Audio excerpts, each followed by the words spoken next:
नमस्कार, आप देख रहे हैं भारत 24। आपके साथ मैं हूं प्रिया सिन्हा। 2024 के लोकसभा चुनाव से पहले बीजेपी 5 राज्यों के विधानसभा चुनाव पर फोकस कर रही है। पार्टी का टारगेट हिंदी हार्टलैंड के तीनों राज्य यानी कि राजस्थान, मध्य प्रदेश और छत्तीसगढ़ है। बीजेपी के बड़े नेता इन राज्यों का दौरा कर रहे हैं और जनसभा करके कांग्रेस पर भी हमला बोल रहे हैं। राजस्थान में बीजेपी ने परिवर्तन संकल्प यात्रा की शुरुआत कर दी और इसका आगाज पार्टी के अध्यक्ष जेपी नड्डा और गृह मंत्री अमित शाह के हाथों किया गया। राजस्थान के डूंगरपुर में गृह मंत्री अमित शाह ने यात्रा की शुरुआत करते हुए कांग्रेस पर किस तरह करारे हमले किए, इस रिपोर्ट में जरा देखिए।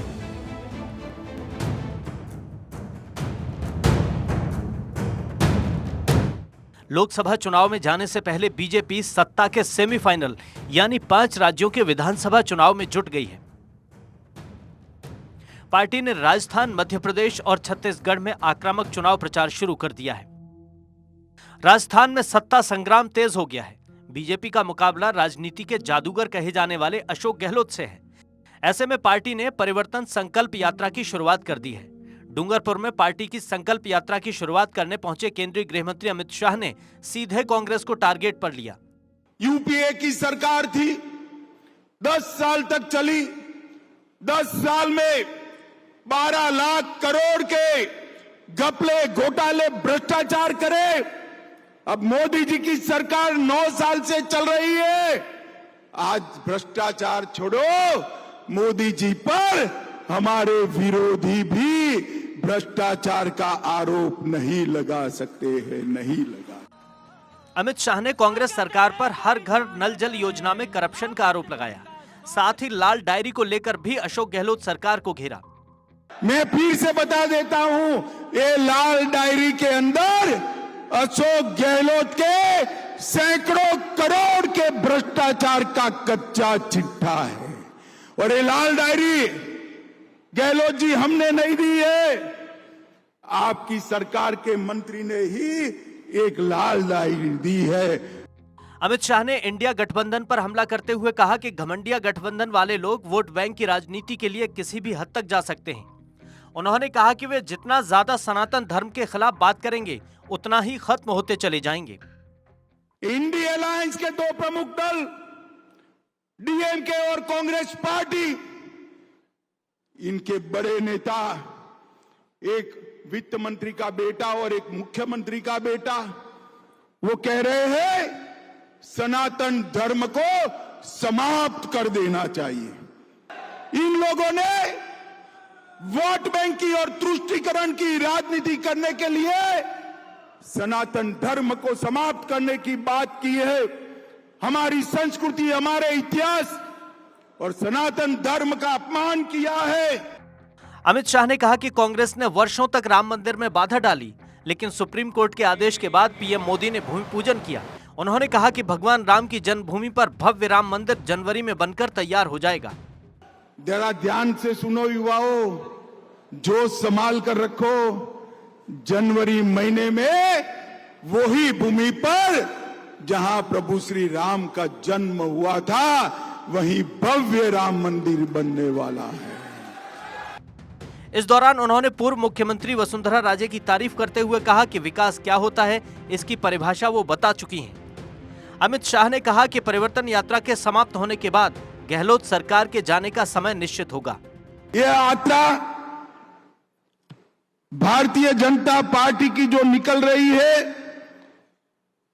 वो 19 दिन घूमेगी, लगभग 2500 किलोमीटर घूमेगी, 52 विधानसभाओं में संपर्क करेगी, 156 जगह पे छोटी सभाएं, 52 जगह पे सभाएं और 54 जगह पे बड़ी सभाएं कर ये परिवर्तन यात्रा जब समाप्त होगी, उस वक्त गहलोत सरकार का जाने का निश्चय हो चुका होगा। विधानसभा चुनाव से पहले राजस्थान भाजपा मिशन मोड में है। राजस्थान में विधानसभा चुनाव के लिए भाजपा मिशन मोड में है। एक दिन पहले बीजेपी के राष्ट्रीय अध्यक्ष जेपी नड्डा ने सवाई माधोपुर के रणथंभौर में यात्रा के पहले चरण की शुरुआत की थी। अब मुझे कल प्रतापगढ़ की घटना सुनने को मिला। आप बताइए, मानवता शर्मसार होती है कि नहीं होती है? बताइए क्या घटना है? महिलाओं का अपमान, सरकार चुप, मूक दर्शक, जघन्य अपराध, बलात्कार, और वह भी माइनर बच्चियों के साथ, और कहीं उनको भट्टी में जला देना, कहीं एसिड डाल करके जला देना, कहीं एसिड डाल करके कुएं में डाल देना, ये आज राजस्थान में चल रहा है। जेपी नड्डा ने अपने भाषण में लाल डायरी का जिक्र किया था और प्रतापगढ़ में महिला को निर्वस्त्र घुमाने के मामले में भी सरकार को घेरा था। राजस्थान में जीत का परचम फहराने के लिए बीजेपी परिवर्तन संकल्प यात्रा निकाल रही है। इसके लिए पार्टी ने बड़ा प्लान तैयार किया है। बीजेपी का परिवर्तन यात्रा कार्यक्रम 19 दिन चलेगा। इस दौरान 2500 किलोमीटर का सफर तय किया जाएगा। 52 विधानसभाओं में संपर्क होगा। 156 जगह छोटी सभाएं और 52 जगह सभाएं होंगी, जबकि 56 जगह पर बड़ी सभाओं का आयोजन किया जाएगा।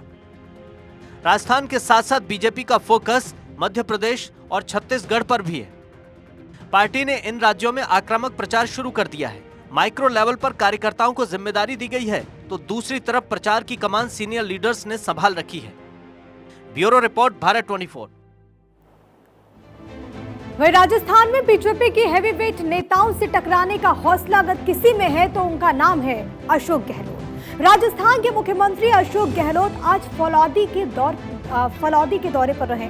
यहां उन्होंने एक जनसभा को संबोधित किया। सीएम गहलोत ने न सिर्फ अपनी सरकार के काम गिनाए, बल्कि बीजेपी पर सीधे तौर पर उन्होंने हमला भी बोला। रिपोर्ट देखिए।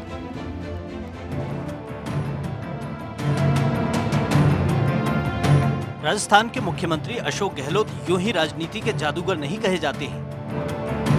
बीजेपी के हाई प्रोफाइल नेताओं ने राजस्थान में प्रचार का आगाज कर दिया है, तो सीएम अशोक गहलोत भी मैदान में उतर गए हैं। सीएम गहलोत फलौदी के जिला बनने के बाद पहली बार दौरे पर पहुंचे। सीएम गहलोत ने यहां मेजर शैतान सिंह स्टेडियम में जनसभा को संबोधित किया। मौका चुनाव का है, ऐसे में सीएम गहलोत ने सीधे जनता की नब्ज को पकड़ा। उन्होंने कहा कि मुझसे जो भी मांगा गया मैंने मना नहीं किया। मैं कहता हूं आप मांगते मांगते थक जाओगे, लेकिन मैं देते देते नहीं थकूंगा। देने में कमी नहीं रखी मैंने आपके, और जो मांगा मुझसे दौड़ के विधायक बैठे हुए हैं, मैंने कहा तुम मांगते मांगते थक जाओगे, मैं देते देते नहीं थकूंगा, और वही करके दिखा हम लोगों ने। इसके बाद मुख्यमंत्री अशोक गहलोत ने बीजेपी पर पलटवार किया। उन्होंने कहा कि आज देश में महंगाई चरम पर है। हमारे विपक्षी गाय पर राजनीति करते हैं, लेकिन हम गाय के लिए काम करते हैं। हिंदुस्तान के अंदर हमें गर्व होना चाहिए। गौ माता की सेवा की बात करते हैं लोग, हमारे विपक्षी लोग, राजनीति करने के लिए। असली गौ माता की सेवा करने वाले हम लोग हैं।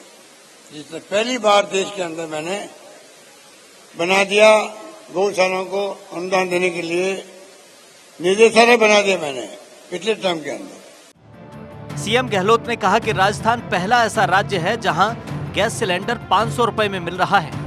केंद्र सरकार ने घरेलू सिलेंडर पर 200 रुपए घटाए हैं। केंद्र सरकार ने यह फैसला हमारे दबाव में आकर लिया। जब हम 500 रुपए में सिलेंडर दे रहे हैं तो केंद्र सरकार क्यों नहीं दे सकती?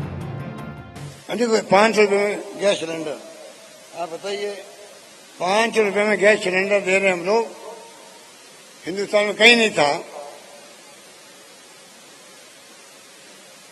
हमारे दबाव में आकर के केंद्र सरकार को अभी परसों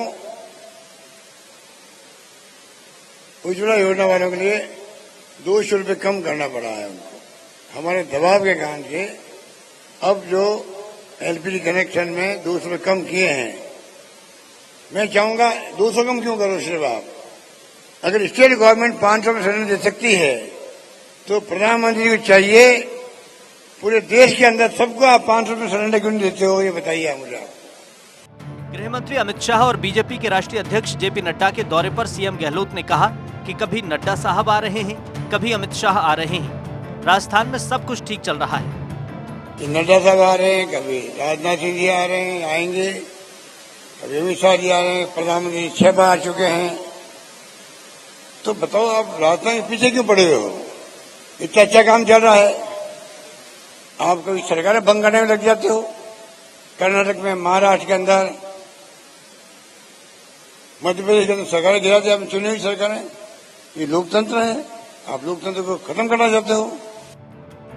जाहिर है कि राजस्थान में चुनाव का वक्त नजदीक आ रहा है और सियासी गतिविधियां तेज हो रही हैं। राजनीतिक दल अपना अपना पाला सेट कर रहे हैं। आने वाले वक्त में ये फाइट और तेज होने वाली है। Bureau report, Bharat 24। 15 अगस्त को लाल किले से पीएम मोदी ने ऐलान किया था कि अगले 5 साल में भारत दुनिया की तीसरी बड़ी इकोनॉमी बन जाएगा।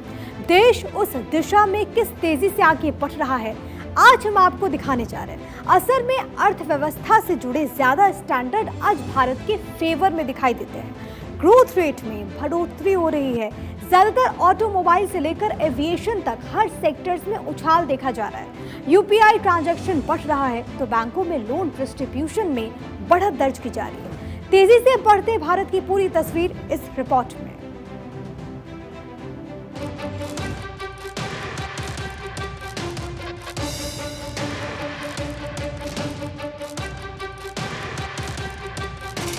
देश तेजी से दुनिया की तीसरी सबसे बड़ी अर्थव्यवस्था बनने के रास्ते पर है। लाल किले से प्रधानमंत्री मोदी खुद ऐलान कर चुके हैं कि आने वाले 5 साल में भारत तीसरी बड़ी इकोनॉमी बन जाएगा। मेरे प्यारे परिवारजनों, जब देश में गरीबी कम होती है तो देश की मध्यम वर्ग की ताकत बहुत बढ़ती है। और अगर दुनिया में, और मैं आपको विश्वास दिलाता हूं, आने वाले 5 साल में मोदी का गारंटी है, देश पहले 3 वैश्विक इकोनॉमी में अपना जगह ले लेगा। ये पक्का जगह ले लेगा। भारतीय अर्थव्यवस्था को महीने के पहले दिन शानदार खुशखबरी मिली। ग्लोबल रेटिंग एजेंसी मूडीज ने साल 2023 के लिए भारत की आर्थिक वृद्धि के अनुमान को बढ़ा दिया। इससे एक दिन पहले सरकार ने पहली तिमाही के लिए जीडीपी का आधिकारिक आंकड़ा जारी किया था, जिसके हिसाब से भारत की वृद्धि दर किसी भी अन्य बड़ी अर्थव्यवस्था की तुलना में सबसे ज्यादा है। एनएसओ ने पहली तिमाही के जो आंकड़े जारी किए, उनके मुताबिक भारतीय इकोनॉमी ने 7.8% की दर से बढ़ोतरी दर्ज की है। ये आंकड़ा रिजर्व बैंक की पहली तिमाही के लिए 8% के अनुमान से तो कम है, लेकिन ये तमाम प्रमुख अर्थव्यवस्थाओं की तुलना में काफी ज्यादा है। मार्च तक इकोनॉमी में 6.1% की बढ़ोतरी हुई। अप्रैल से जून की तिमाही में ग्रोथ रेट बढ़कर 7.8% पहुंच गई। जुलाई से सितंबर के लिए ग्रोथ रेट 6.5% रहने का अनुमान लगाया गया है और अक्टूबर से दिसंबर के दौरान ग्रोथ रेट 6% रह सकती है। इतना ही नहीं, अगस्त के महीने में जीएसटी कलेक्शन का आंकड़ा भी 1,60,000 के करीब जा पहुंचा। S&P ग्लोबल इंडिया के PMI इंडेक्स में भी बढ़त दर्ज की जा रही है। यह इंडेक्स अगस्त में 58.7 पॉइंट रहा, जो जुलाई के महीने में 57.7 पॉइंट था। PMI इंडेक्स 50 से ऊपर रहना मैन्युफैक्चरिंग सेक्टर में उन्नति का प्रतीक माना जाता है। देश के अलग अलग सेक्टर्स में ग्रोथ के आंकड़े दिखा रहे हैं कि देश की इकोनॉमी कितनी तेजी से आगे बढ़ रही है। ऑटोमोबाइल सेक्टर की बात करें तो अगस्त में होलसेल में कुल 3,69,000 कारों की सेल हुई। जुलाई की अपेक्षा ये 12.8% ज्यादा रही। एयर ट्रैवल की बात करें तो अगस्त में एविएशन टरबाइन फ्यूल यानी ATF की डिमांड 9.5% बढ़ी। यूपीआई ट्रांजैक्शन की बात करें तो अगस्त में यूपीआई ट्रांजैक्शन का आंकड़ा 10 अरब पार कर गया। यह ग्राउंड लेवल पर डिमांड बढ़ने की ओर इशारा कर रहा है। बैंक लोन डिस्ट्रीब्यूशन की बात करें तो बैंकों की क्रेडिट ग्रोथ पिछले साल के मुकाबले 19.7% ज्यादा हुई है। कोयला प्रोडक्शन की बात करें तो ये 12.9% बढ़कर 6.77 करोड़ टन हो गया है। बिजली डिमांड की बात करें तो बिजली की डिमांड भी बढ़कर अब 152 अरब यूनिट हो गई है, जो पिछले साल अगस्त में 130 अरब यूनिट थी। भारत की बढ़ती इकोनॉमी का एक फैक्टर ट्रांजैक्शन में ट्रांसपेरेंसी को माना जा रहा है। आज देश में बड़े पैमाने पर ऑनलाइन ट्रांजैक्शन किए जा रहे हैं। अभी 2 दिन पहले इसका एक वीडियो केंद्रीय मंत्री पीयूष गोयल ने जारी किया था। Bureau report, Bharat 24।